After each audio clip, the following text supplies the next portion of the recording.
ఆంధ్రప్రదేశ్లో law and order issue సృష్టించాలని Jagan YCP try చేస్తుందని ఒక కంప్లైంట్ వెళ్ళింది. ఎలా చూస్తారు? లావు కృష్ణదేవరాయలు కంప్లైంట్ చేశారు. ఇవాళ నేను ఎవరు కంప్లైంట్ చేశారు చేయలేదు అనేటువంటి విషయం కాదండి.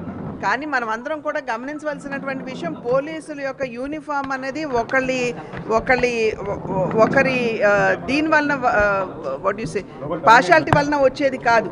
సాధారణంగా ఐపీఎస్ అనేటువంటి వారు ఎన్నో పరీక్షల్లో ఉత్తీర్ణులయ్యి వారి ప్రతిభతోటి వారు ఆ యూనిఫామ్ని సంపాదించుకుంటారు. కనుక జగన్మోహన్ రెడ్డి గారు ఆ రకంగా వ్యాఖ్యానించడం అనేది ఎవరూ కూడా దీన్ని హర్షించేటువంటి విషయం కాదు. ఇవాళ లా అండ్ ఆర్డర్ ఉన్నది అంటే రాష్ట్రంలో దానికి ప్రాణాలు పణంగా పెట్టి దాన్ని పరిరక్షించడానికి పోలీసులు వాళ్ళ ప్రాణాన్ని పణంగా పెడతారు. 4వ సింహం అని చెప్పుకుంటూ ఉంటాం మన పోలీసుల్ని.